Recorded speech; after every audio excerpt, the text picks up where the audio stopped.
if the currency runs into more trouble. This would have the effect of raising demand for dollars. But the measures disappointed foreign exchange dealers in London, and the pound recovered some of its earlier losses against the dollar. The Financial Times index an hour ago was up 2.3 at 461.3.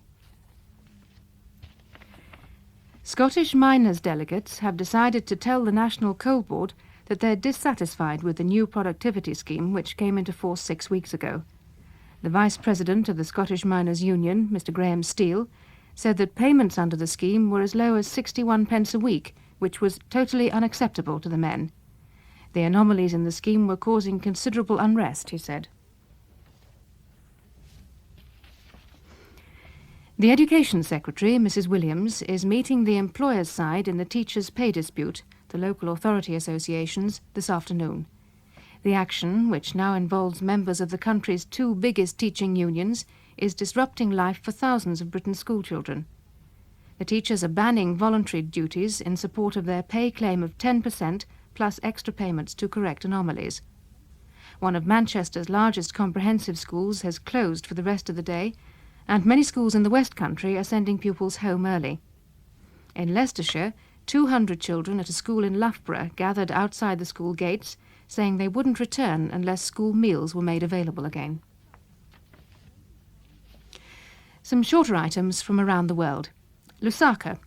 President Kaunda of Zambia has said that if the West recognises the internal settlement in Rhodesia, he would have no choice but to go to Eastern countries for support. That would mean the conflagration had started. Nairobi. The official Kenyan news agency has reported an Ethiopian claim that its troops have recaptured almost every important town in the Ogaden. Somali soldiers are said to be fleeing in confusion. The Western Sahara. The Polisario Front guerrillas say they have killed 8 Moroccan soldiers in an ambush. 4 vehicles were destroyed and military equipment seized. The Football Association is to hold an inquiry into the crowd trouble at last Saturday's FA Cup tie between Milwall and Ipswich. The chairman of the FA, Sir Harold Thompson, said they were doing their best, but the government had to act to help them. Saturday's match was held up for 18 minutes when fighting on the terraces spilled onto the pitch. 45 people were injured, including 11 policemen. BBC Radio News. Radio 4. Afternoon Theatre.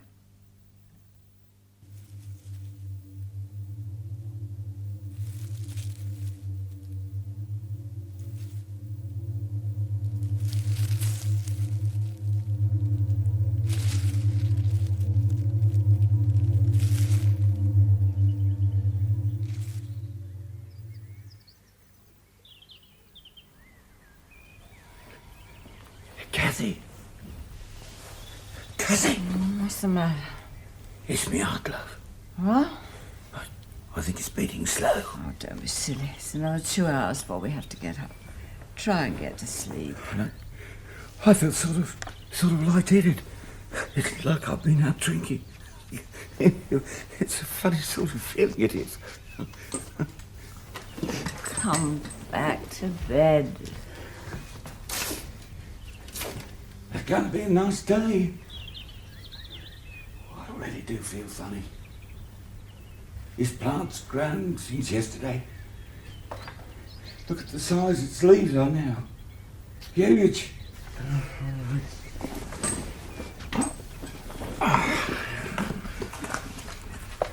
You promise not to smoke in bed anymore.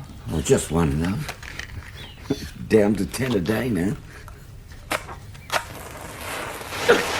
Yeah, Cathy, this magic is turning like a on the bed!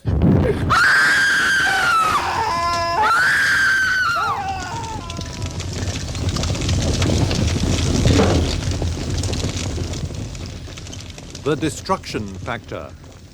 2 plays by James Follett.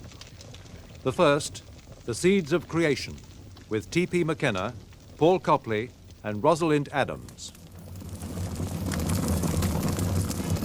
Go to 34 Parkside Avenue and investigate serious fire incident reported by a Mrs. B. Davis at number 31.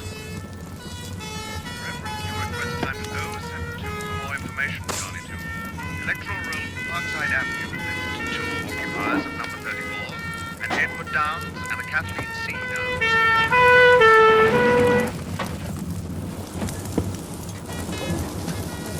Yeah, we'll need another breathing set. Well, how are we to know it would burn like that? No, it's the usual problem with bungalows, not knowing which room they're using as a bedroom. We never really had much to do with them. A drink last Christmas, that sort of thing. But you must know which room they're using as a bedroom. I'm sorry, Mr. Detective Inspector Balfour.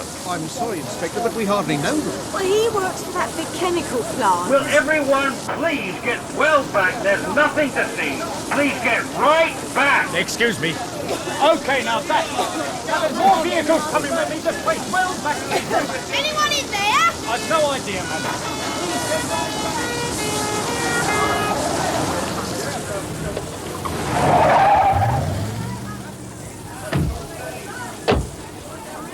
About time you lot showed up. Look, the fire spread of the garage, Mr. Balfour. We're going to try and drag the van out. Now, one of my lads says there's drums of some sort in the back, but he can't read the labels. You must close the road and get those bungalows evacuated. He works for the chemical plant. Well, often brings a loaded van home in the evening. Oh, we said it was dangerous, didn't I, Joe? Yes, all right. Now get well back.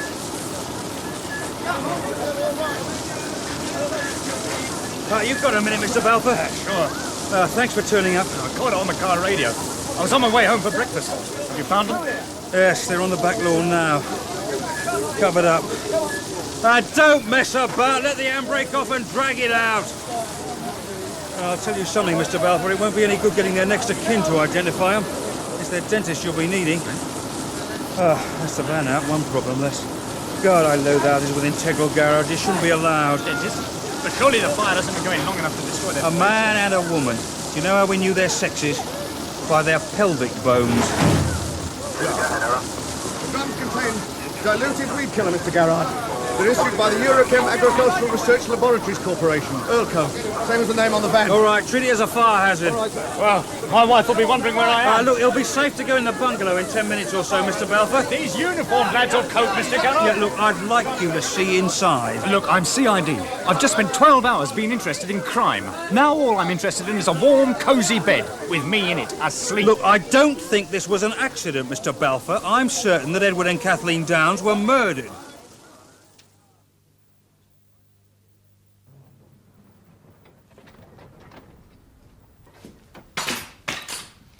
Are you sure it's safe? These walls are still giving off heat. Yeah, well, look, stay on our planks. Don't put your weight on the joists, otherwise you'll go through to the subfloor. Oh, God, what a mess. My wife will kill me. Well, there's no need to touch anything, just look. Oh, what do you think? This was a bedroom. That tangle of ironmongery is the remains of their bedspread. Medhurst and Williams found what was left of Mr. and Mrs. Downs lying on it. Nice. Yeah, but doesn't that strike you as odd? I mean, the woman next door said they weren't crippled, so how is it they died in their bed? You tell me. And take a look at this. Just break the piece off. Yeah, there. A small chunk of brickwork. Now look closely at it. It looks more like a bit of, well, ceramic of some sort. Yeah, correct, but it was brick. It's been vitrified. Eh? It's turned into glass by the heat. So there's been a fire? Yeah, a domestic fire, Mr. Balfour, and domestic fires don't generate the sort of temperatures that can turn brickwork to glass. Now, look at this. Earthenware flower pots fused into glass.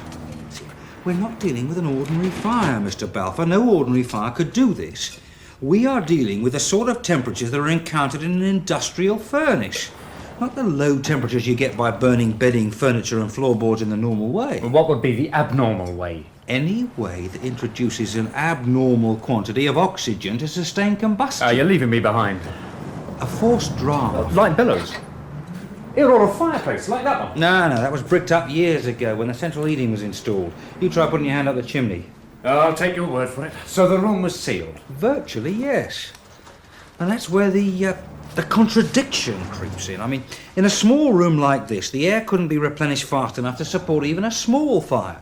And certainly not a fire that reached furnace intensity so quickly that Mr. and Mrs. Downs had no time to even get out of bed. First you tell me it was an intense blaze, and now you tell me that an intense blaze wasn't possible. All I am saying is there is a contradiction in the evidence. And that the coroner couldn't record anything but an open verdict on the deaths of Mr. and Mrs. Downs until that contradiction is cleared up. And clearing it up is going to be a police job. That's right. I'll write up the mystery and you can solve it, each to his own. Thanks. Any time. Where will you start?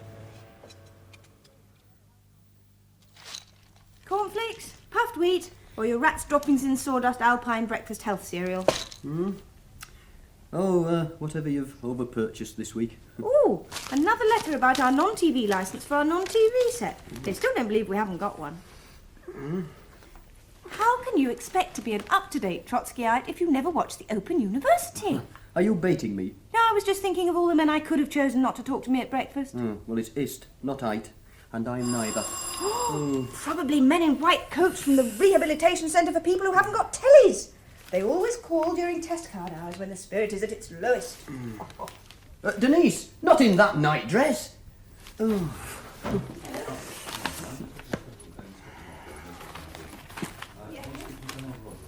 come in, he's having breakfast. That's him over there. If you can't get a confession out of him with a length of rubber hose, tickle him under the ribs. Detective Inspector Balfour, and he knows all about you. Mr. Howard Rogers? Yes? I understand that you're the transport manager at Eurochem Agricultural Research Laboratories Corporation. That's right, yeah. And General Dog's Body, why? I work there as well. Has he done something awful? Denise, don't you think it's time you slipped into something opaque? If you start screaming, I won't hear. Very nice. I wasn't told you were married. I'm not. She's just dropped in for breakfast. Now, I'm sorry to call so early, Mr. Rogers, but it's urgent. You have a driver who works for you at Elco, Mr. Edward Downs. Ted Downs, yes. There's been an accident this morning at his home. A fire. How serious? It was fatal for him and his wife. About 2 hours ago. I'm sorry. Well, how did it happen? No, we're not sure of the exact details yet.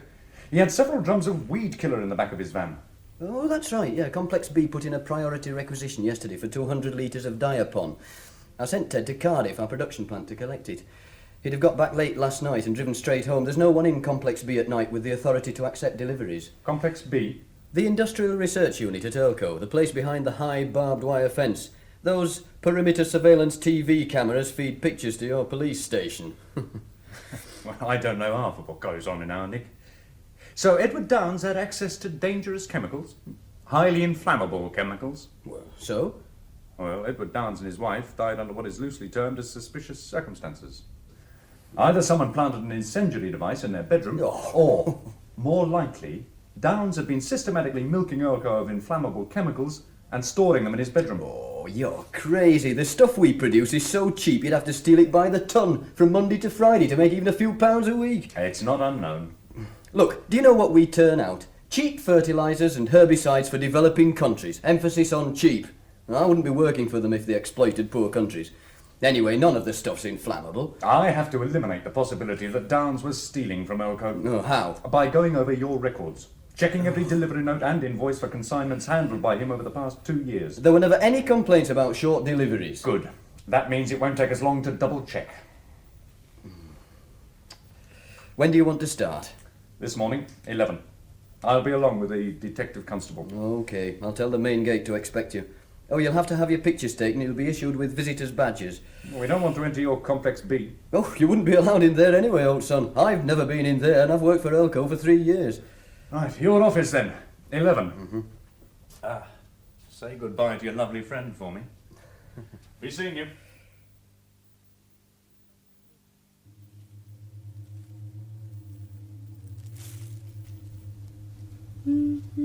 What was that?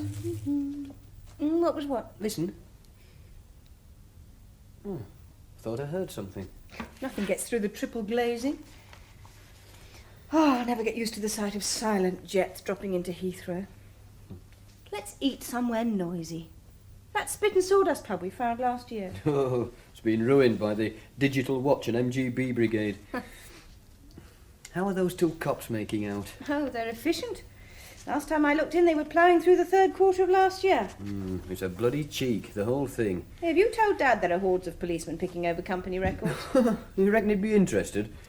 What do you think of my potted plant? I mean, when did he last shove his nose out of Complex B? I found it growing in the verge near the main gate.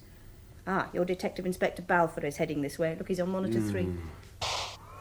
Come in, Mr. Balfour. Find it unnerving the way the doors here slide open by themselves. Useful when you're pushing trolleys around loaded with computer tapes. I suppose. I'm sorry to trouble you, but I need your help. These delivery notes have been initialed by D.E.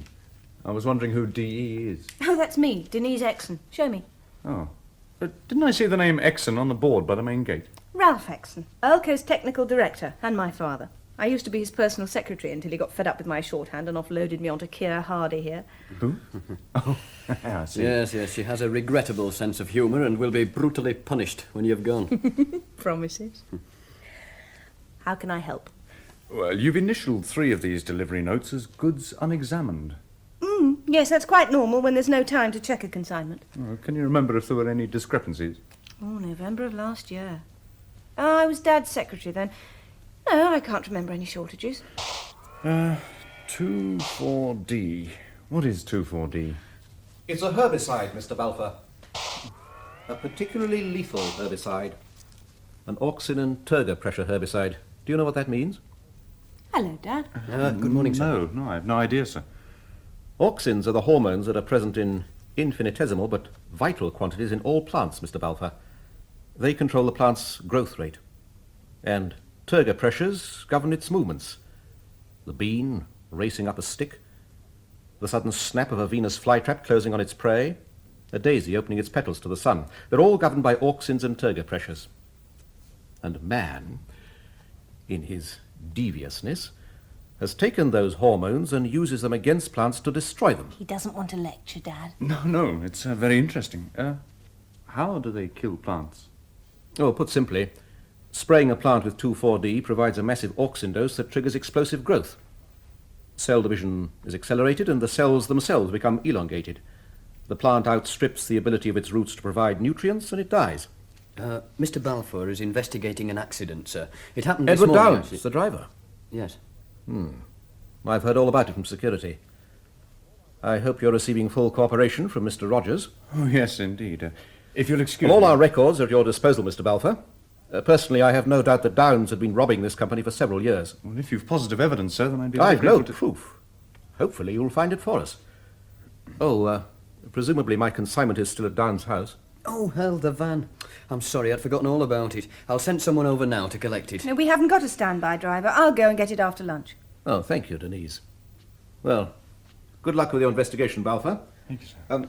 Oh, yes. Yes, there was something else. It's time we held a few, open days. Through the place, open to the public. Next weekend, say. I'll, personally conduct the tours of Complex B, and you can look after the rest of the place. We'll, discuss it tomorrow morning.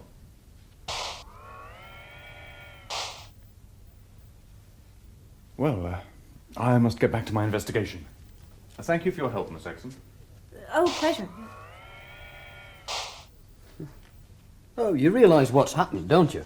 Your father spent so much time working alone in Complex B that he's finally blown a mental fuse. It's odd. TV cameras, an electric fence, floodlighting, regular security patrols, and God knows what else. £2 million spent on keeping people out, and now he's talking about opening it to the public? Oh, too bloody right it's odd. My potted plant. What? I'm sure it had only 4 leaves this morning. At such short notice. No, That's what it's gets got me. 6, 7, 9, 10.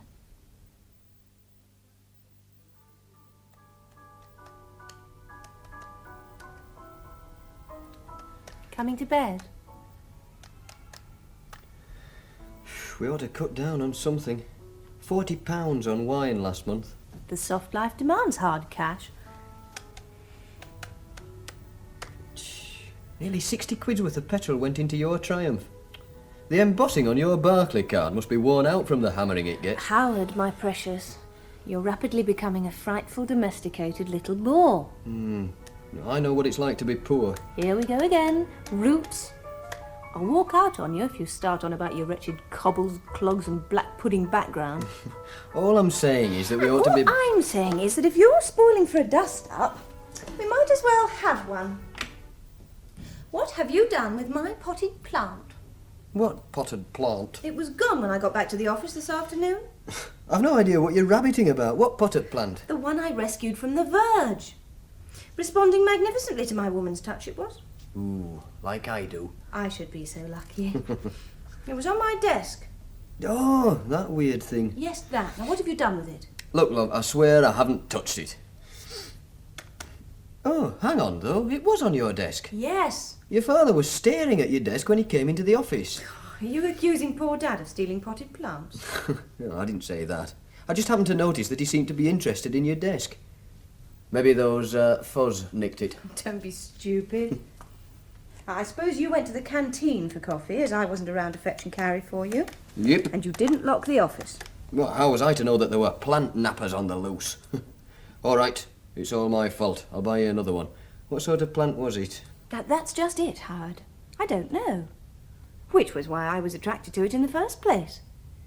I meant to ask Dad what it was, because it was like no other plant that I've ever seen in my life.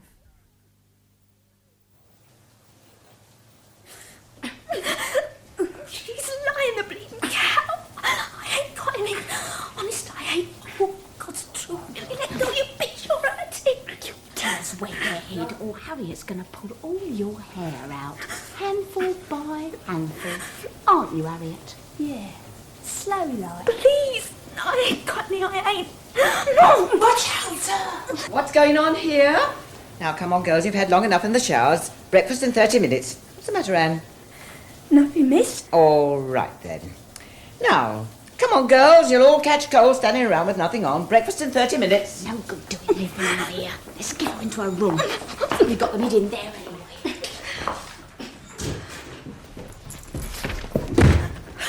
Lock it. Please, no. I ain't got none. Lying cow. Should open your windows. This room stinks of fags. So where are they? Know what my boyfriend liked to do to me? Used to work real hard, it did. Sadistic little swine he was. Show her. If he hurts, better have a pillow ready in case she screams like I used to. Hold her still. No! No! Do you want her to do it again, love? No! No, please. They're over there. That's more like it. Where? Funny noise. Behind the curtains on the windowsill. Can't see no fags. Nothing except this plant thing. Where? Look at that. Where's fags then? It's twice as big as what it were yesterday. It's making some sort of noise. The fags. In the flower pot buried. What'd you think? Oh, it's a funny looking plant. Don't make sense. Weren't nothing like as big as this yesterday when I dug it up. Where'd you find it? Whole packet. Only 3 smokes. Oh, matches too. Oh, I haven't had a drag for 3 months. 1 each for now. Oh, I feel all funny. Eh? Yeah, all light-headed like I've been drinking. Don't reckon much on that plant. Ugly thing. It's making some sort of noise. Yeah, that's what I thought. Did your boyfriend really do that to you? What you did to me? Of course. That's why I stuck him in my mum's pinking shears. That's why they shoved me in this dump. Well, I couldn't tell him in court why I stuck him, now could I? Oh, look at that. Old fag and not some tatty dogging. Come on, Harriet. Strike the match. Yeah, look at the way it's burning.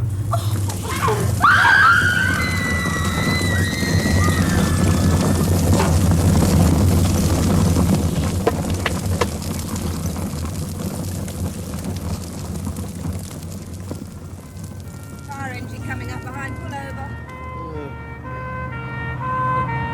Someone's cat stuck up a tree. Howard, stop a minute. Well, what's the matter? Pull over onto the verge, quickly. I want to go over to those trees. Oh, can't you hang on until we get to the office? Oh. Denise! Denise, come back! Oh, my God. Look, love, go into the trees, not there. Look, Howard. Isn't it beautiful? What's that? I've never seen such an ugly plant.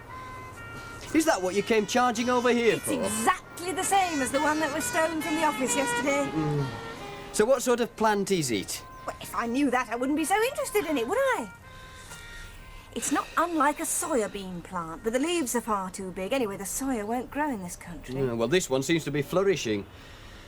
Have you got a spade? Oh, damn it. Yes, I knew there was something I'd forgotten. Don't be cheeky, little fella. I want to show it to Dad, see if he can identify it. And besides, I rather like it. Don't you? No, but then you always did have lousy taste. Oh, thanks. Now then, plant. What are you going to do? Tear a leaf off to show Dad. Hey, don't touch it, Denise. Why not? I said don't touch it. Ow. You clobber me, you get clobbered right back. Well, I was thinking of you. Now, how do you know that thing isn't poisonous? I don't intend to eat it. Just tear off a leaf. Yeah, well, supposing it's poisonous to the touch. It isn't. How do you know? It's ugly. Now, isn't that supposed to be nature's warning sign? Keep off, I'm dangerous. You're forgetting something. And it's only mid-April, so how come this plant's fully mature? It's been a mild spring. The soil's warming up. The reason I know it's not poisonous to the touch is because the one I had on my desk that someone stole or disposed of didn't hurt me. Oh, God, it's as tough as old boots. Oh, you try it. That large leaf there. They're all large. Oh, are you sure it won't bring me up in a particularly virulent rash, unknown to dermatologists? Oh, I see what you mean. There. Right. Thanks. Come on, we're going to be hideously late. So what are you going to do with it? I'll call Complex B as soon as we get to the office and ask Dad to have lunch with us at our pub.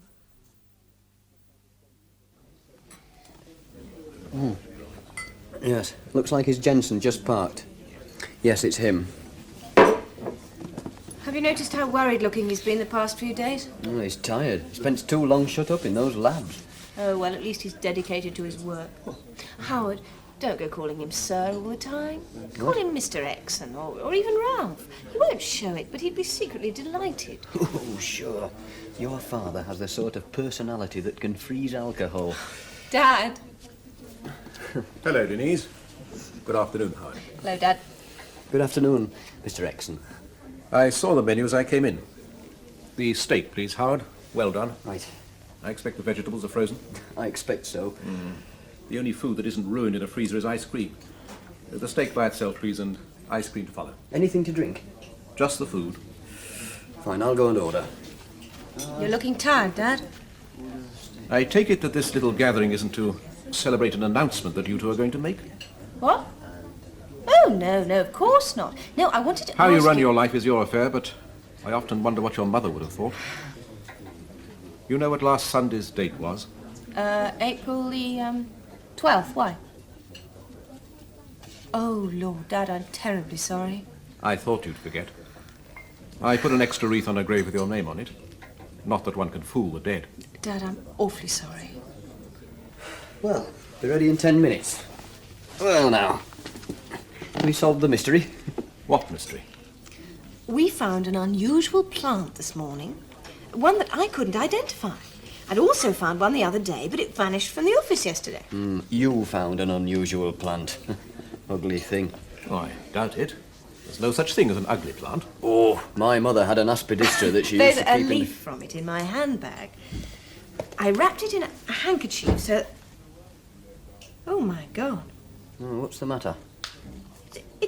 It's grown roots, look. Oh, good Lord, look at that. They must be, 2 inches long? Where did you find this plant, Denise? On the edge of a clump of trees this side of the Skyway service station near the airport. Well, how on earth can a leaf grow roots? Well, there's nothing unusual about plants being propagated from leaf cuttings.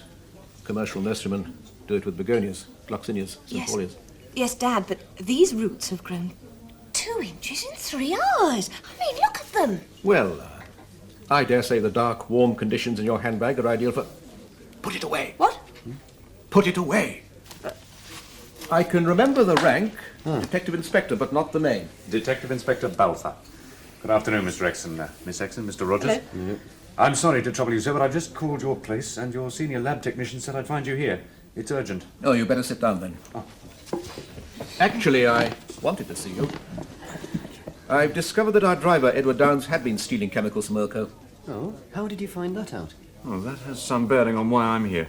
There's been another fire. 3 girls at the community centre, that's the trendy name for the old remand home, were burnt this morning. Had to be taken to hospital. That must have been those fire engines we saw this morning. How badly burnt were they? Well, they managed to escape from a blazing room with their hair on fire. They've got extremely severe scalp burns, but the chances are they'll be okay. What have they been doing? Oh, they won't say. Well, then, what has this got to do with Elko? The fire had the same characteristics as the fire that killed Edward Downs and his wife yesterday morning. Everything inflammable in the room had burned at exceptionally high temperatures, yes? How do you know? Have you told him, Denise? I can clear up the mystery of your 2 fires for you, Balfour. They were caused by spontaneous combustion. Yes, you were right about Edward Downes stealing chemicals from us. But he was clever enough not to steal it while it was in his care. The chemical he'd been helping himself to was sodium chlorate. How much had he taken? Well, probably as much as half a ton over 2 years. Now, anything inflammable that has been in contact with sodium chlorate is liable to burst into flames without warning. Flames that can't be smothered. Oh, surely cutting off a fire's supply of oxygen with a blanket or rug is bound to put it out. Correct. But sodium chlorate provides its own oxygen as it burns. Half a ton. Hold on. The weed killer we sell under our Pathblitz trade name contains a fire suppressant. Downes had been stealing unsuppressed site blitz. That's a weed killer sold only to the building industry to clear sites overrun with weeds. It's stored in 10-kilogram containers, so the chances are that Downes had transferred it to smaller containers and had sold it to all his friends. Well, if that's the case, I suppose we can consider ourselves lucky we've only had 2 fires. This is mid-April, Mr. Balfour, the beginning of the growing season. The soil is warming up quickly this year. Weeds are pushing up fast, and people's thoughts turn to weed killers. I wouldn't be too surprised if there were a whole spate of fires in the near future. This is Denise Exon calling from Elco. Could I speak to Mr. Balfour, please? Thank you. What do you want him for? Oh, Mr. Balfour? Good afternoon. I'm sorry to trouble you, but there was something I meant to ask you at lunchtime. You know, when you were working here yesterday afternoon, did you happen to notice a potted plant on my desk after I'd gone out? Hey, you're not accusing the police of nicking it. You did? Yes, that's right. 2 feet? No, it was nothing like as high as that, not more than 6 inches, if that... No, I must have been mistaken. I'm so sorry to have troubled you. Bye now. So, what was all that about? What time did Balfour leave here yesterday afternoon? About 3, when I went for coffee. For God's sake, Denise, you're not saying the police took it, are you? I honestly don't know what to think. Doesn't make sense. Well, is it worth kicking up so much dust over one miserable little plant when we're going to get another one this afternoon? It wasn't that small. Balfour thought it was about 2 feet high. And that means, if he was right, that it grew as much as 18 inches in an afternoon. I don't think I'll ever understand your father. He spends every hour God made shut up like a hermit in Complex B, never involving himself in the business of leading a life, and then suddenly emerges with a full story on the pilfering activities of a minor employee. Minor employee? I thought all employees were major in your socialist world. Don't start baiting me, woman, or you can walk. We both have to. You've driven past the woods. Oh.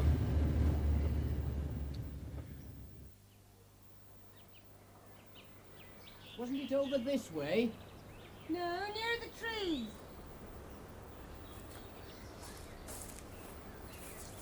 Isn't there a law about digging up Flora?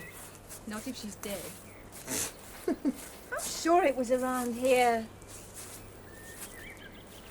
It was here. You found it? Where? Someone's beaten us to it. Looks like it's been dug up, love, look. Oh, hell. Oh, come on. Home.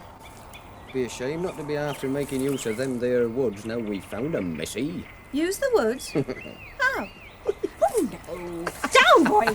Howard. Come here, me proud beauty. Oh, Howard here.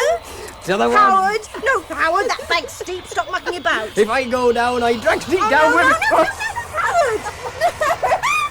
Look at my dress, you idiot. Look at my tights. Ooh, give us a kiss. Howard, I am lying in mud. I don't like lying in mud. My mother warned me about lying in mud.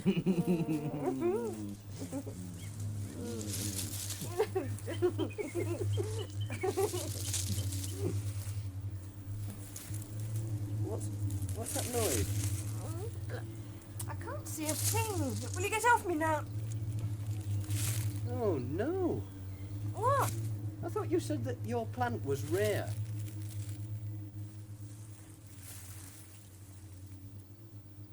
Oh, my God.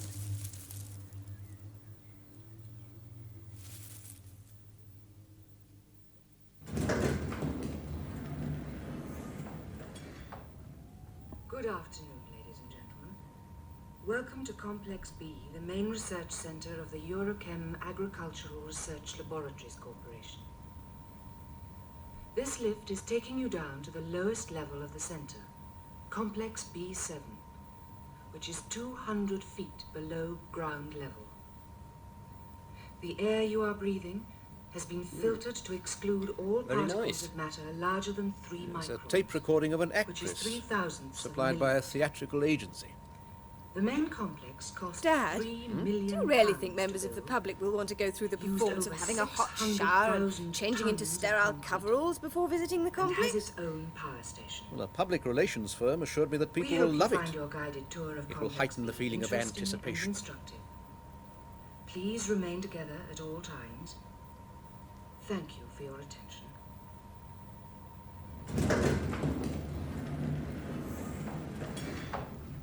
Ah, here we are.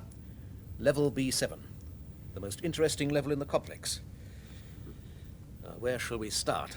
Well, we're in your hands, Mr. Exon. Well, much of the work to be done in these workshops won't be of much interest to the public. Number 6, for example, will be used to investigate ways of producing ammonium nitrate fertiliser without expensive prilling towers and condensers. Most people think our Cardiff plant is an oil refinery. Hey, that's clever. The lights are going on in front of us as we walk along. And out behind us. Now this is our great pride, the heart of Complex B, where we'll be carrying out the most advanced research into new fertilizers. This is the control room of the climatorium. Come in. Come in. The what? Yes, an ugly name. I didn't coin it, but it does convey an idea of the laboratory's purpose. Take a seat. Oh, thank you. The climatorium itself is beyond that glass screen. You'll see it when the sun is switched on. It's 90 meters in diameter and about the same height at the center of the dome. Now, are you ready?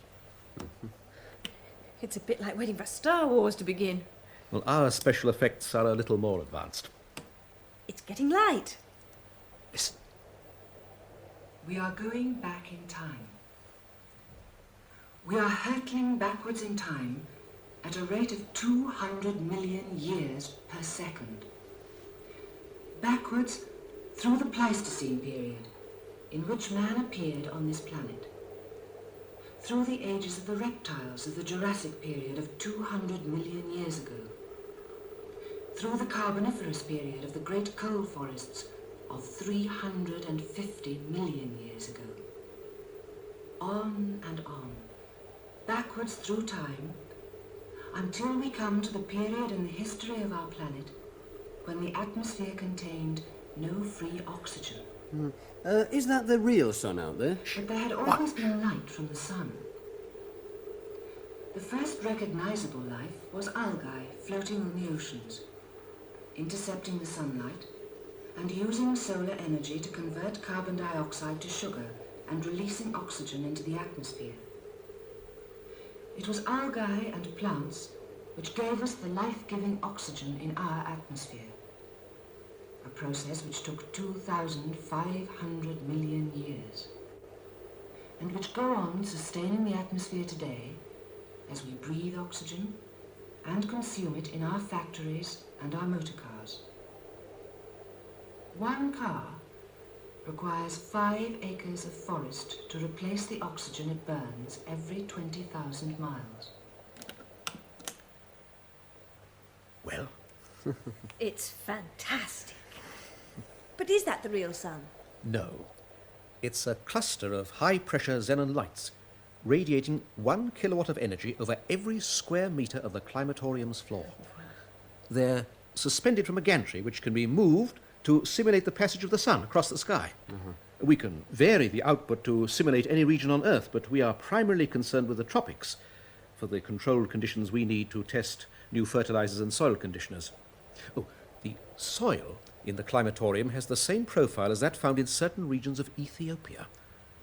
Watch carefully. There are people out there. Who are they?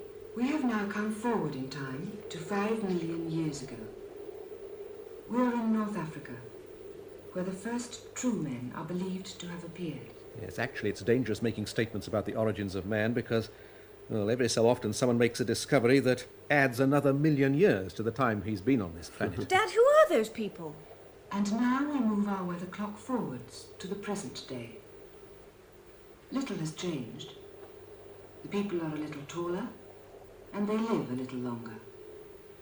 Some even survive into their early 40s, and they are still starving and wretched. But instead of a handful of people, now there are many millions. People like Joey. We don't know his real name. Come nearer, Joey. Nearer. Notice his limbs. God. Like matchsticks, aren't they? But this is awful. You almost feel you can reach out and break them. What's that poor kid doing in there? Notice his distended brain. Why is he in there? Why? Why? The flies are crawling all over his face, but he no longer cares. No. All he cares about is his next meal. Dad? It might come today, or tomorrow, or next week, Look.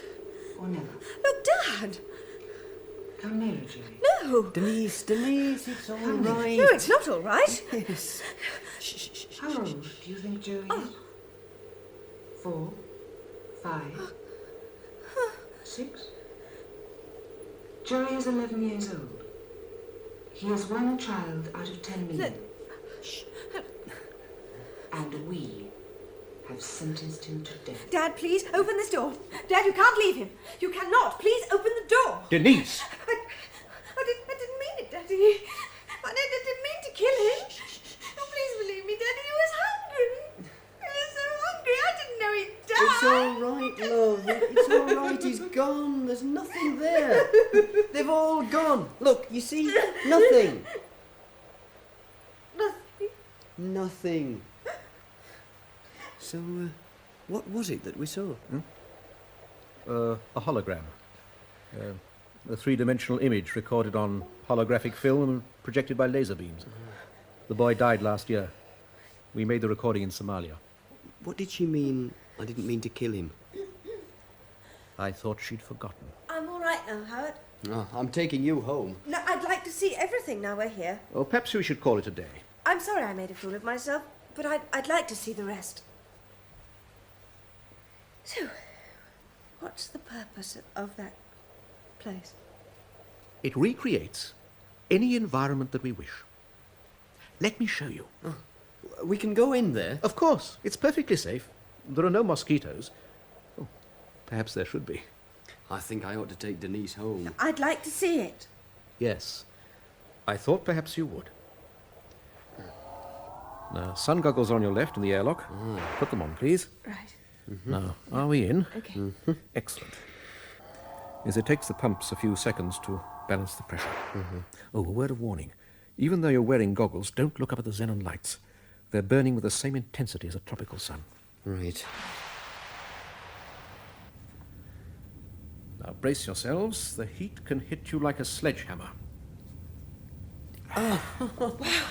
Welcome to North Africa. Oh, it's incredible. I can even feel a slight breeze. Yes, convection currents set up by the xenon lights, which is exactly what winds are. We weren't expecting real climatic effects in here, but we've got them.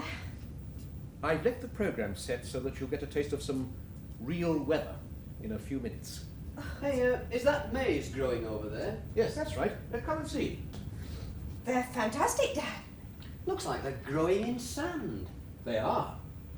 Those sachets at the base of each plant are Elko's much vaunted grow bombs. Sunlight degrades the covering, layer by layer, so that the exact amount of water and nutrients required by the plant are released at a controlled rate throughout its growing season. They eliminate expensive irrigation systems, in which large quantities of water are lost in hot countries through evaporation. Yes. Now, I remember reading the firm's press handout on them. They're going to revolutionise farming, aren't they? They'll eliminate ploughing and harrowing. There'll be no more pollution of rivers and streams through excessive fertilisers leaching through the soil. And if they ever are used for growing in sand, there won't be a weed problem. Well, they sound like the solution to the world's food problem. Yes, I believe they could be. But, like so many things we've developed, they won't be allowed to be. What? Why not, Dad? Do you know where the factories to make grow bombs are going to be built? Not in the countries that need them, but places like America, Sweden, Canada, Germany and France. Earlco got the whole thing sewn up. Manufacturing licenses, distribution rights, royalty percentages, retail outlets. An army of middlemen standing in the wings waiting to grab their slice of the cake. But Earlco exported 2 million tonnes of fertiliser to India last year. They exported 2 million tonnes of surplus production sold at a knockdown price after the contracts with North America had been completed. What are these, Dad? They look like the remains of some plants. What happened to them? Oh, we've had our failures. Well, we better be going now. This heat's bad for you if you're not used to it. What was that? Homemade lightning. Several kilovolts jumping between two electrodes on the gantry.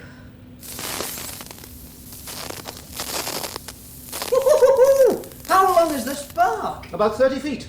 Quite spectacular, isn't it? It That's is. how we increase the ozone concentration in the atmosphere.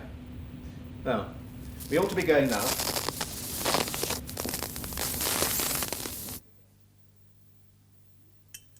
There. Denise, ready? Ooh, steak, wine and candles. It's an anniversary now. Eat and don't ask questions. Does it look good? What anniversary, kind sir? We've been together now for 365 nights.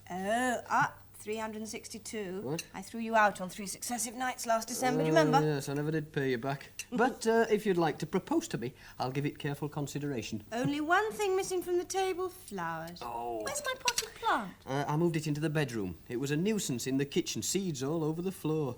And as it's my month for housework, I ought to be allowed to make decisions on the location of things that make cleaning up difficult. It's behind the bedroom curtain on the bay windowsill. Funny how those plants grow so quickly, isn't it? Ooh, it is good. I should have invited your father round, shown him how well I'm looking after you. What, celebrating our year of living together? I can just see him enjoying that. It's odd the way he's opened Complex B to the public.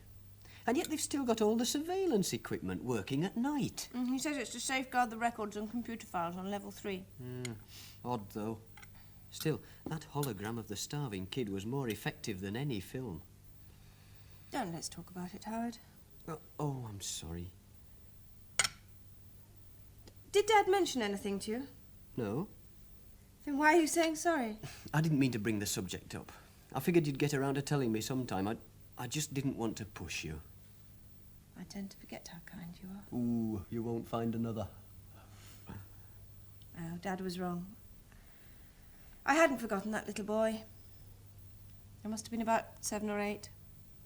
Dad was on his second tour with the United Nations Agricultural Advisory Team in Chad. It was Boxing Day. I remember feeling how wrong it seemed to be spending Christmas in such heat. I was playing with my presents and I suddenly realised I was being watched. He had huge eyes, just like that little boy in the climatorium. His stomach was blown up like a balloon. He could hardly stand. No one could make out how long he'd been wandering on the savannah or how he'd managed to find our station. Kept pointing to his mouth. I heard him crying that night. I overheard someone say he was hungry. I didn't know they were giving him a liquid diet to start with. I smuggled him a big slice of Christmas cake. They found him dead next morning. Did your father guess? Well, I think he must have done. If only they'd told me that food like that would kill him. Oh, I'm sorry, Howard. This is delicious, but I just can't manage anymore. Coffee? Please. Oh, that's odd. The cream's gone off. Smell. Ugh. Where'd you get it? At our supermarket. Well, we're not going there anymore. That's the second lot that's done that. Well, let's have it black. Good Lord, don't you need a special licence to smoke something that size? Special occasion. The biggest cigar in the shop.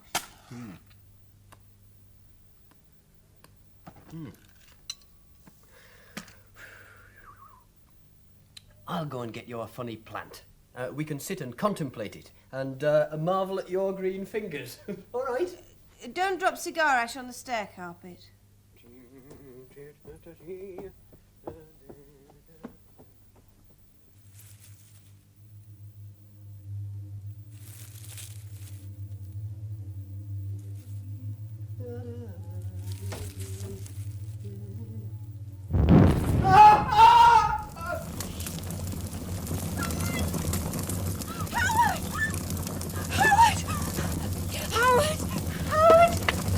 Oh my God!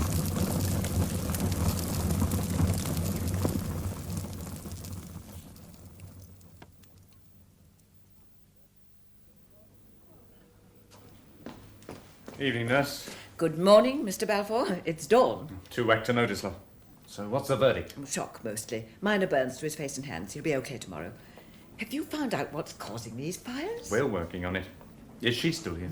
Over there. She's been sitting there all night, poor thing. Ah, thanks. See if you can rustle us up some coffee. But do you know where the vending machine is? Goody. Morning, Miss Exon. Didn't expect to find you still here. My father's on his way back to pick me up. I've heard that Howard will be okay. Yes. I've just come from your flat. It's a mess. I suppose you want a statement or something. Can wait. What happened? We just finished dinner. Howard went up to the bedroom to get something when I heard him cry out. I rushed up, found him lying in the passageway outside the bedroom door. The entire bedroom was burning. I dragged him clear. You saved his life. I tried to smother the flames with my dress. They'd go out, but start again as soon as I took my dress away. It was like a nightmare. You had nothing in that bedroom that was out of the ordinary. No, nothing. It's beginning to look like we've got a maniac on the loose who sit on a new type of incendiary device. Does your father live alone? Yes, but he's offered to put Howard and me up. Why? Drives a Jensen. Yes, why? Oh, excuse me. Nurse, what's the plan? A 999 call from Tower Mills Old People's Home. A major fire. Bloody hell.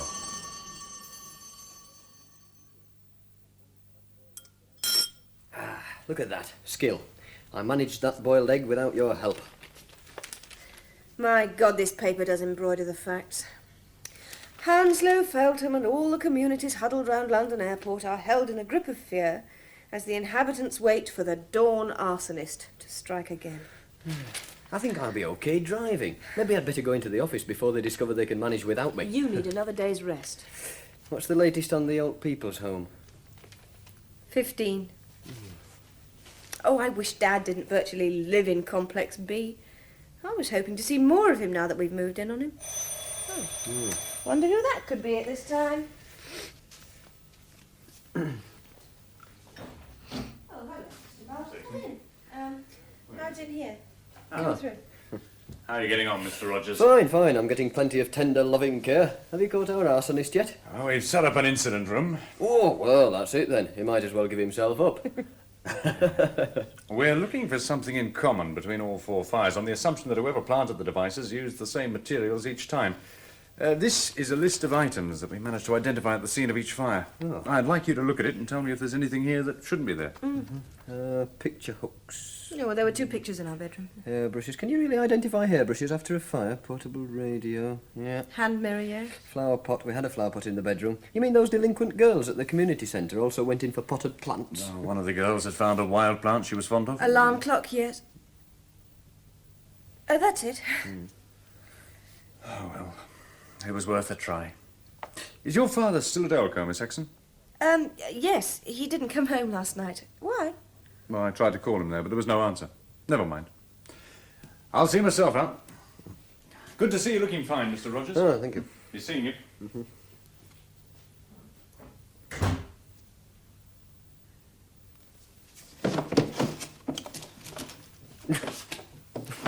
What are you looking for?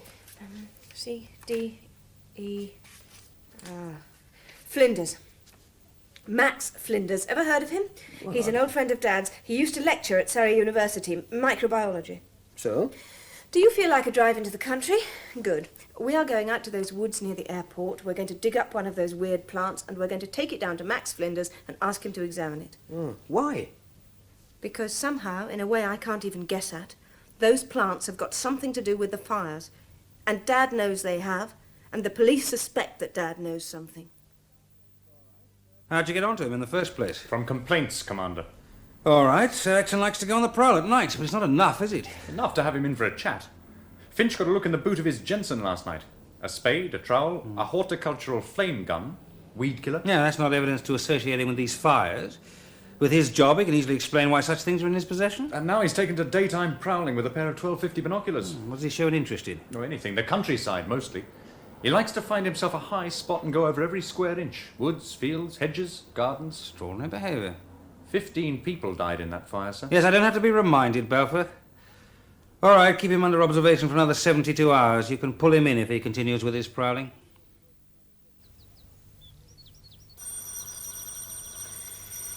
There wasn't much point in trekking down here with that plant the other day. He's got a couple growing in his front garden, up near that conifer. They probably are a common weed, and we've wasted his time. You said it was urgent, Lindy. Oh, good morning, Mr. Flinders. Denise, Howard, come in, come in.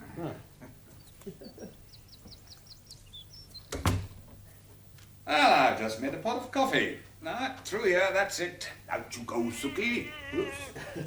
Now, mind the pile of books, will you? Let's go into my den. I don't think I've ever seen so many books outside a library. Yes, I do believe they're breeding.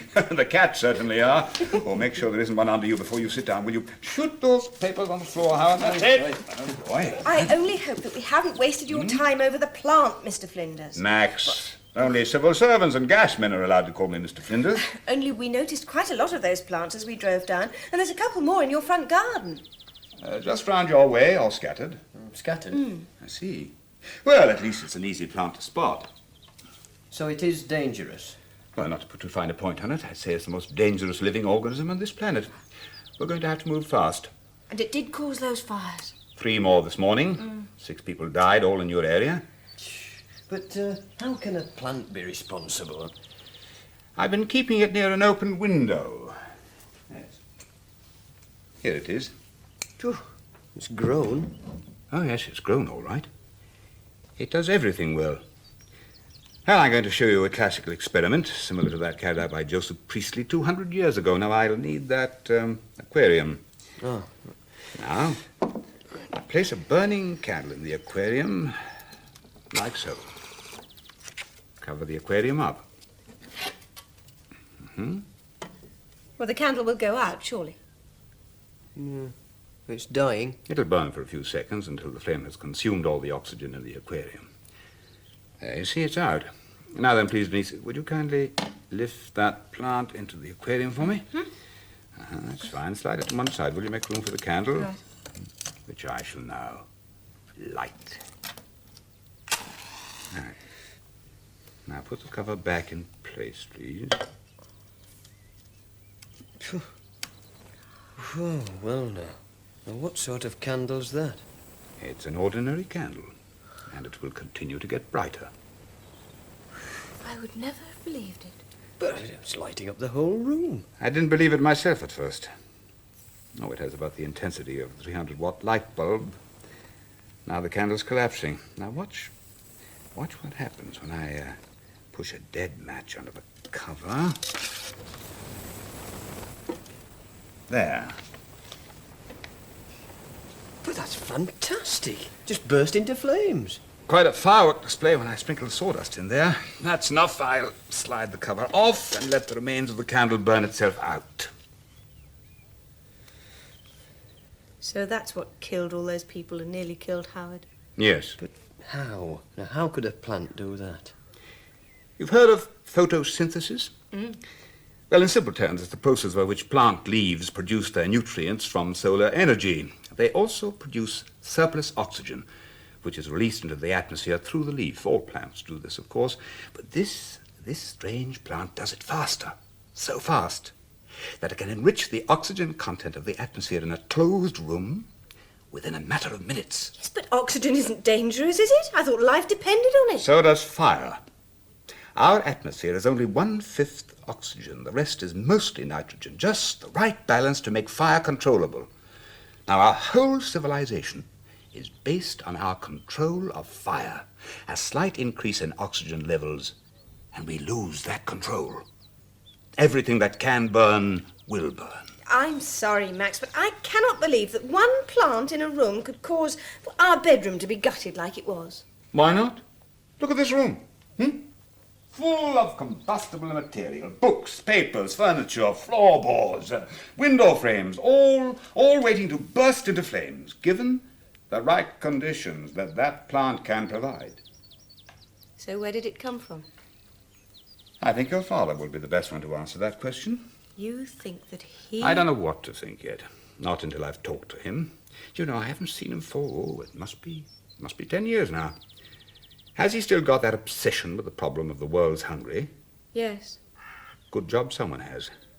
Not enough men like your father. Well, I'll feed my cats and you drive me up to London. You know, the wretched magistrate took my driving license away just because my Rolls hasn't got the hang of Guildford's lunatic one-way system.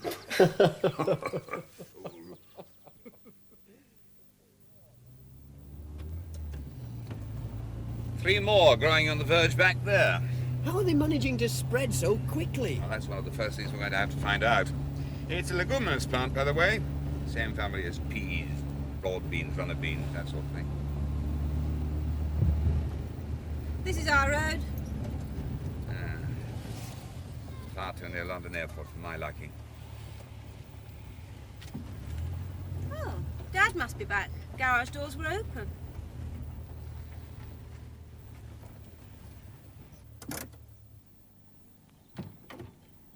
Well, that's odd. He's put the car away and left the engine running.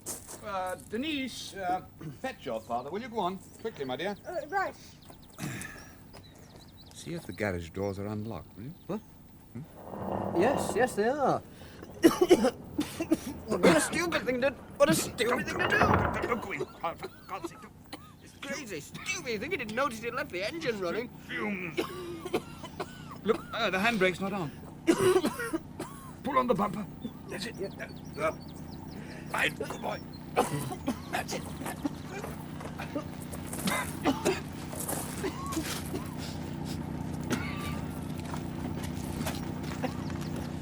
If I turn the engine off. Right.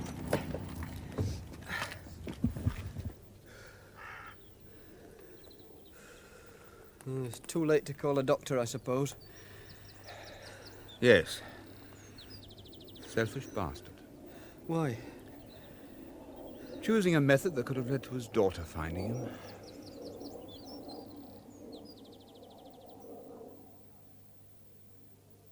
I am perfectly all right, Howard. I'm not some helpless female that needs dosing to the eyeballs with sedatives. You'll need my help with his papers. Okay then, sweetheart. If you're sure.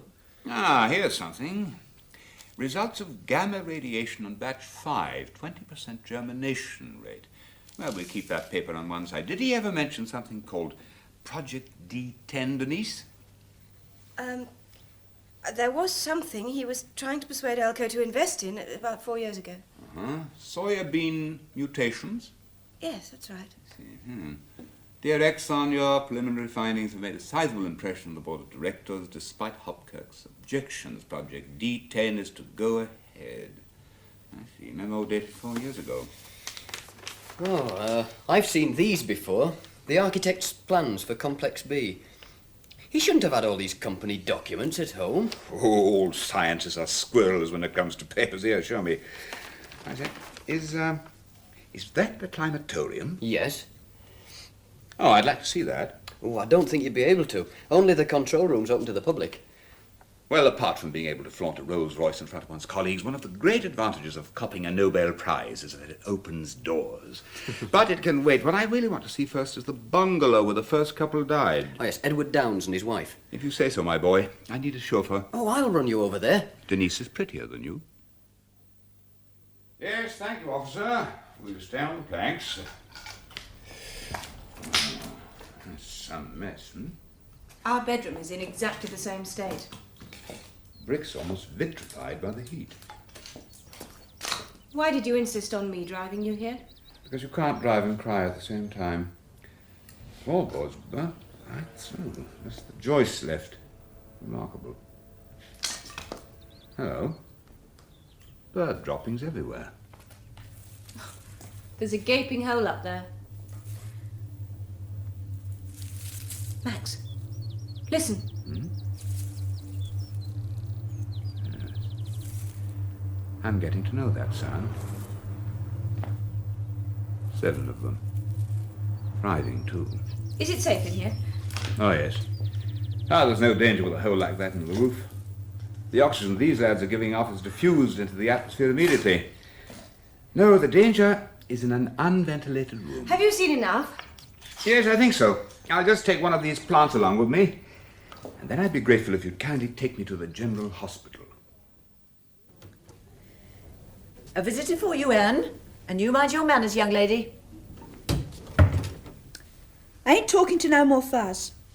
A policeman? Well, well. That's something I've never been accused of before, Anne. Or bleeding probation officers.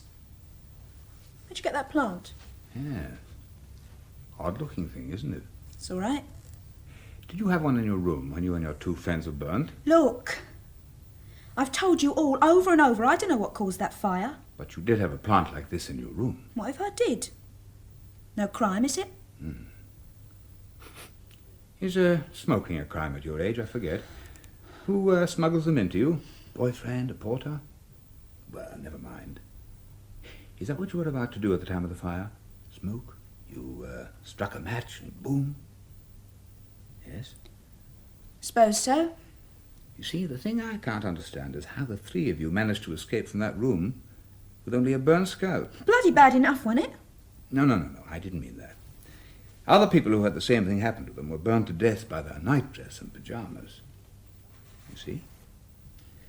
Well, thank you for seeing me, Anne. I must be off now. I thought you bought me that plant. I'll send you a nicer one. Promise. That was quick. Yes. Oh, by the way, Anne, why were you in the community centre? Tried to burn down my school, didn't I? Oh.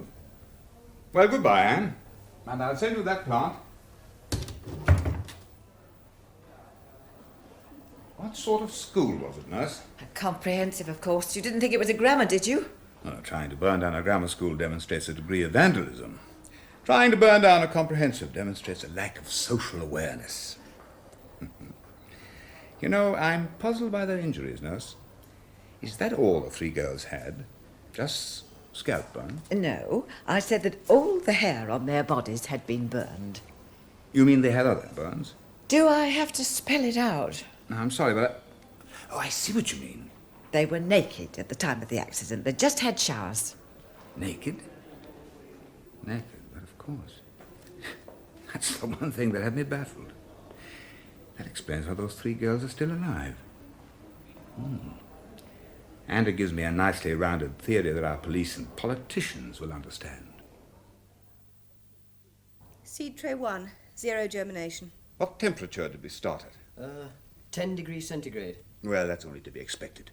Seed tray 2 is the same. 15 degrees centigrade. No seeds have germinated at 15 degrees. Tray 3 is the same. Constant 20 degrees and germination is 0. 25 and 30 are the same. The fastest growing plant the world has ever seen. And we can't persuade a few hundred of its seeds to germinate under ideal conditions.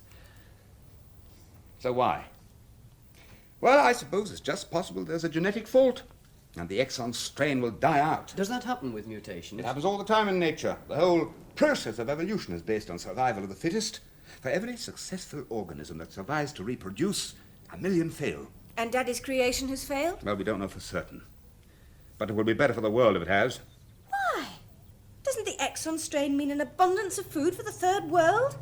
That is what my father worked for all his life. Don't think I don't understand how you feel, Denise, but the Exon strain is a failure. It can't possibly benefit mankind. Your father realized that. He spent his last days desperately scouring the district for the plants and ruthlessly destroying them when he found them. Why do you think he did that? If it wasn't because he understood their menace? Oh, come on, Max, come on, okay. So the Exon strain is an undesirable houseplant. That doesn't make it a menace, just don't bring them indoors. If the Exon strain survives, which I doubt because most leguminous plants are killed by frost, we will have to destroy it before it destroys us, and by us I mean mankind. Look, Our present atmosphere contains 20% oxygen. Now, plant life gives us that 20%. Given the right conditions, Ralph Exon discovered that it might be possible for his plant to double that percentage in 5 years, maybe less, if it gets established in places like Central South America. Now, have you any idea what effect a 40% oxygen atmosphere will have on civilization? I'll tell you. It will cease to exist. We'll have to have a world without fire, which means no industrial processes. That's absurd, Max. Mankind can adapt. Certainly. Given a few million years, we'd be lucky if we got 20. But it's not just industry. All plant life will die. The oxygen will destroy it. The Exon strain appears to be the only plant that is oxygen resistant. Metal structures will rust as fast as they're put up. Rusting is just another verb for oxidizing. Meat will start to rot almost as soon as it's killed. You've seen contains antioxidants, haven't you, printed on food packets? Howard, didn't you have some cream go bad when we had that Exon strain in the kitchen? Yes. Oh, but surely plants can't... I've only touched on the minor effects. Increased oxygen will make us hyperactive. We won't live so long. Oh, now you are being absurd. Have you ever looked at pictures of the Earth taken from space? Yes. You realize then just how delicate our atmosphere is, and only the bottom layer, a mere 3 miles thick, can support human life. It's as delicate and as vulnerable as the wall of a soap bubble.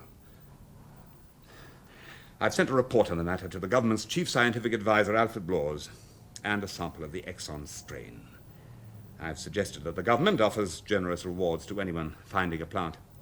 What with this zero germination rate we've discovered, the Exon strain could be wiped out in a couple of weeks. Tray 6. Eh? Tray 6, look at it. What? 10 rows. 10 seeds to a row. That's what I call 100% germination. I could spend all day and all night shooting holes in this theory of yours, Mr. Flinders. Go ahead, but at least have the decency to put another one in its place, Mr. Blawes. Item. The fire at Howard Rogers and Denise Exon's flat took place at night. No sunlight, therefore no photosynthesis, therefore no free oxygen released, therefore no fire as a result. The plant had been in the bedroom all day. A sealed room with no fireplace and plenty of draft excluder around the windows. Item. According to your findings, germination of the seeds doesn't take place until they've been exposed to temperatures above 40 degrees centigrade? Correct. Good. We agree on something. Now then, it's June. Air temperature outside is what? A comfortable 22, would you say? Yes, about that. And you say that these so-called Exon strain plants are scattered over a wide area west of London. And spreading all the time we are sitting here. Get to the point, sir. The point is, Mr. Flinders, that we've not had one day so far this year in which the temperature has gone above 25 degrees. Even during a heat wave, temperatures above 40 are virtually unknown. So how can you possibly claim that your plants are still germinating and popping up all over the place? Yes, that's an awkward one. You agree that I've shot a little hole in your theory? You haven't. It was there all the time, and it's not little. You can explain it away? All I can do is guess. Then guess. Somebody or bodies is germinating the seeds and scattering them. Yes. That's our opinion, too. Ah? The opinion of my committee, Mr. Flinders. What committee, Mr. Blawes? The one that has been set up to investigate the phenomenon of the Exon strain. Thank you for that name. We hadn't got one. Set up when? 2 weeks ago. It meets once a week. Your report was discussed at the last one. You mean that you've known about the Exon strain all along? Oh, of course. You don't get a strange mutation appearing without the government getting to know about it. Then would you mind telling me why I've been subjected to 10 minutes of abusive grilling? I'm sorry about that, but I was anxious to find out how much speculation there was in your report. A ruffled man is a talkative man. We would like you to join our committee, plus Howard Rogers and Denise Exon. Typical. A major problem crops up and we form a committee. Oh. How often did you say it meets? Once a week. This matter's urgent. It should meet once a day. Pressing, perhaps, not urgent. The seeds aren't germinating. The Ministry of Agriculture carried out similar tests to yours and found that germination does not take place below 40 degrees centigrade. I think they are germinating, and I think it is urgent. Yes. Have you carried out a plant census anywhere? The police will catch whoever is scattering them. Why do you want Howard Rogers and Denise Exon on the committee? Because they know as much as you. In fact, all three of you are required to join. So we can be gagged with the Official Secrets Act, I would not have put it quite like that. As you three have identified the problem independently, we would hope that you will be willing to serve. All right. But you can't sit on a thing like this. People are attracted to the plants. They're taking them home. There were 2 more fires last week. Warning posters are being printed at the moment. There's a picture of the plant and a brief statement saying that it is poisonous. They'll be distributed to police stations, libraries, and government offices. After a couple of days of press comment, the whole thing will be forgotten. I don't believe it. We have a mutation on our hands which terrified its creator, and we're talking about it as if it's a cold epidemic. Look, I don't like to sound patronizing to someone of your reputation, but we could be in an election year. Governments like election years to be calm years. Oh, politicians. We'll probably have a new lot to cope with in the autumn, and the autumn frosts will kill off this wretched plant. Frostless autumns and winters aren't unknown. But unlikely. All the committee has to do is keep a close watch on the situation until then. You can carry on with your investigations into Exon's work, but keep it unobtrusive. Incidentally, the board of directors of Earlco are being very cooperative.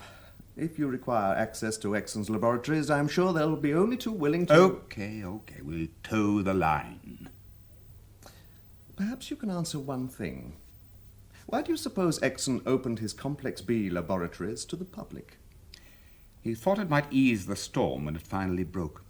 He didn't have your confidence that it would be possible to keep quiet about the Exon strain, and unlike the government, he was very, very frightened. I feel like God. Why? All these controls at my fingertips. Wind, sun, humidity. Do you suppose your father felt the same? Why should he have? He created life out there in that desert. Climaterium, whatever they call it. Dad didn't create life. He bombarded seeds with neutrons and gamma rays to produce a permanent chromosomal change and gene mutation. Max said Dad merely speeded up nature. Something like the Exon strain could appear naturally next week or in the next 1,000,000 years. Those plants provide new wonders every day. You know, they can turn their leaves so quickly towards a light source that they seem to rustle with anger when your shadow falls on them. What's the oxygen concentration? 35%. Now that's up 2% in the last hour since we increased the sunlight. Yes, I thought it was. My breathing was different. So the pumps aren't coping. No, it doesn't look like it. Denise, would you pass your dad's notebook, please? Yes. Yes, here it is, January 12. Yes, he had 2,000 plants growing that day. They could feed at noon. By 4 o'clock, oxygen concentration was 40%. Pumps were not reducing the concentration, so I was obliged to vent the climatorium. What does he mean, vent the climatorium? Yeah, well, who are you calling? Mike Harris, the chief engineer. Hello? Mike? Denise Exon. We're in the climatorium control room. We've got an oxygen build-up.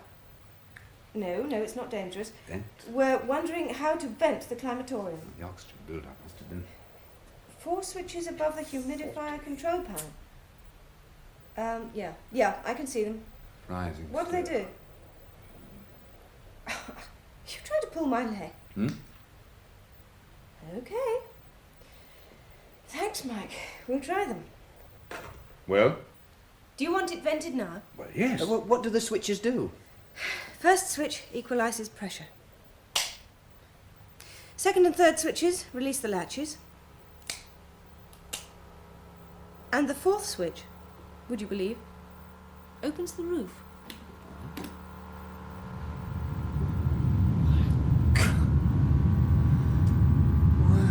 Now I've seen everything. That's what I call clever. The entire dome opening like the petals of a giant flower. This is absolutely marvellous. We really must persuade the government to finance the construction of a climatorium. I mean, to be able to create virtually any climatic condition in the world on such a huge scale. Come on. Let's go and see what the plants think of it.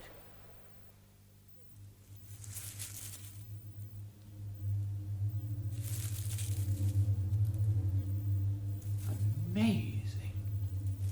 Truly a remarkable piece of engineering. Why are the plants making such a row, Max? Well, this is how Exon achieved a rapid drop in temperature to simulate conditions in the desert when the sun goes down.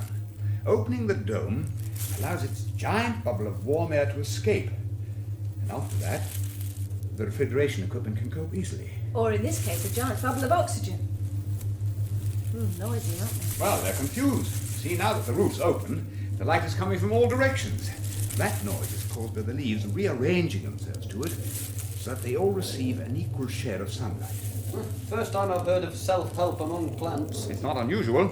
You know, the rubber plant develops large splits in its leaves so that neighbouring leaves get their share of sunlight. It's incredible the way those pods burst and scatter seeds everywhere. Oh, do you want us to save them? Seeds? No. We've got plenty.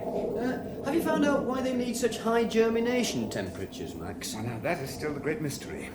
Blowers has at least established a census area. It was used market garden near Weybridge. There were 3 plants to the hectare last week.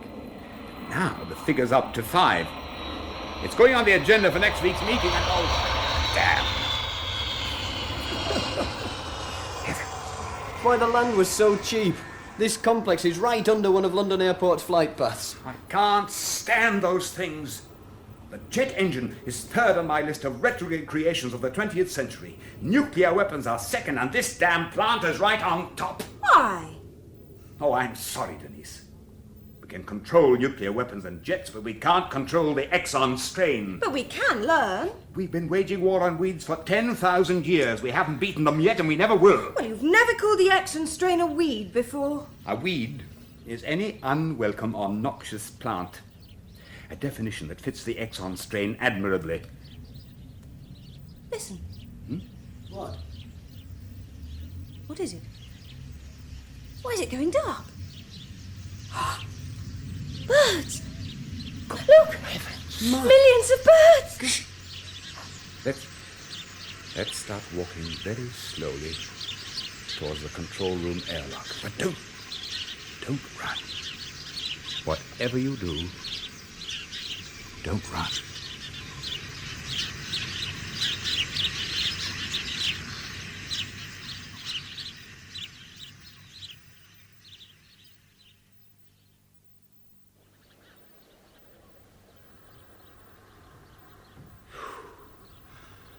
Just look at them.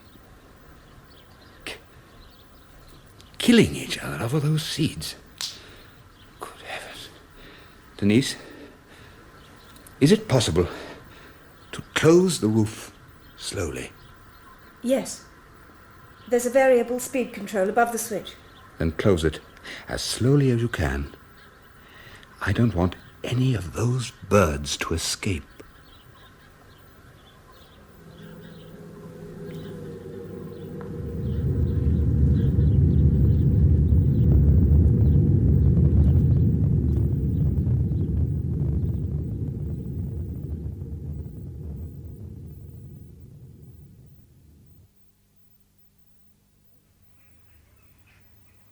Morning, boss.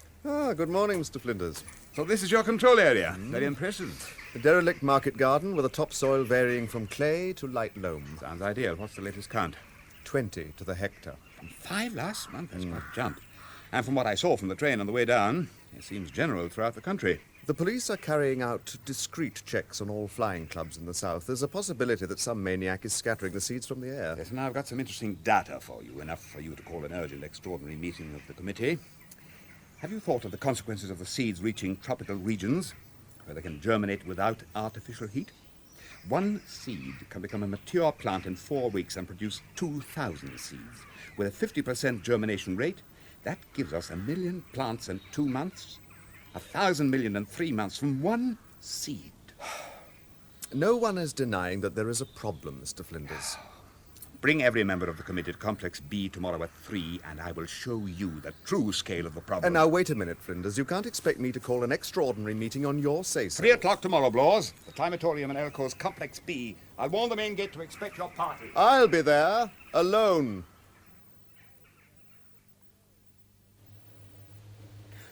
Oxygen concentration is now up to 40%. It's climbing fast. We're going to have to open the roof within the next 5 minutes, Max. You've been busy, Mr. Flinders. How many plants are in the climatorium? At 10 to the square metre, about 17,000. Quite a spectacle. A lot of work germinating that many seeds. They're germinated by natural means, and they're flourishing. We've maintained sunlight at a level to simulate the Earth's temperate regions. Concentration's 41.2. It's going up bloody fast. You mean that all these plants have propagated themselves? We've provided sunlight and water. That's all. Frightening, isn't it? But how? Well, that's what we're about to show you. Hello, Denise. How are things on the roof? Fine. I feel like a tourist in Trafalgar Square. The whole of the admin roof is swarming with birds fighting over the seeds. They're even snatching them out of my hand. They love them. I don't know how she can do that. 42%. Thank you, Denise. Stand by. Now, when the climatorium roof opens, Blawes, you will see something that will haunt you for the rest of your life. We'll be invaded by thousands of birds. Video recorders on, Howard. Rolling. Oxygen concentration's 42%. Equalizing pressure now. 43%. The meters are creeping into the red zone. Releasing latches. Hold it, Max. Don't open the roof yet. What?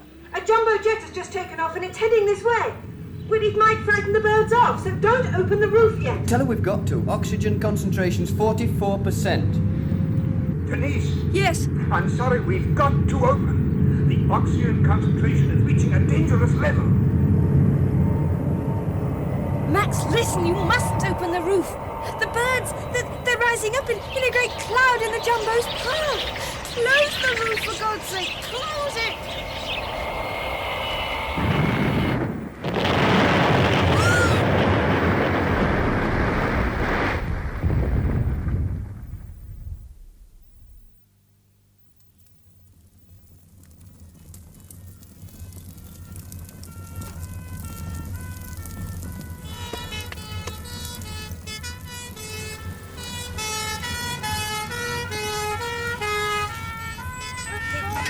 How many people were aboard?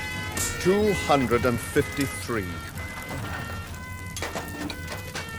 was my fault. My fault. I should have realized that releasing thousands of birds... It wasn't the birds.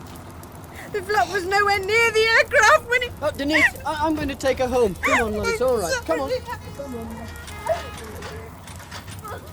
So it was the oxygen. Yes.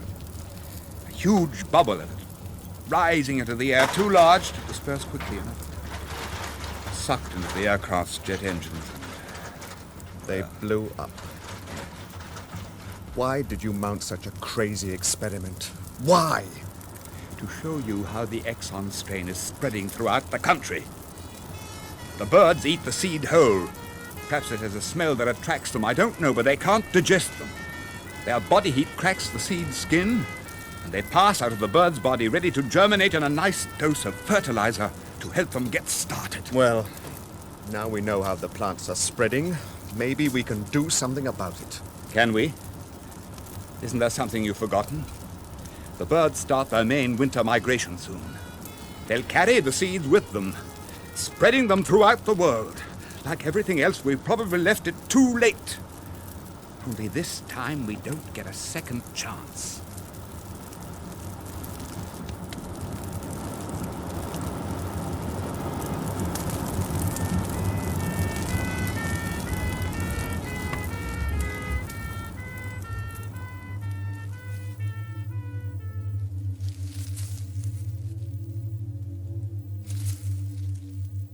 In The Seeds of Creation by James Follett, Max Flinders was played by T.P. McKenna, Howard Rogers by Paul Copley, and Denise Exon by Rosalind Adams. Ralph Exon, Clifford Rose, Blowers, Michael Shannon, Detective Inspector Balfour, Peter Wickham, Mr. Garrard, Rod Beecham, Ted Downs, Bruce Beebe, Kathy Downs, Joan Matheson, Anne, Christine Absalom, Harriet, Debbie Cumming, Millie, Karen Archer, and the voice in the climatorium, Jennifer Piercy. Special effects by Lloyd Silverthorne, and technical assistance by Jock Farrell and Diana Barkham. Play was directed by David Spencer. And part 2 of The Destruction Factor, World Without Fire, can be heard next Monday afternoon at 3:05. In a couple of minutes' time, there's the start of a new serial in story time. It's called The Buffalo Soldiers. But before that, here's a piece of music by Elgar. It's the Woodland Interlude from Caractacus.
The Woodland Interlude by Elgar.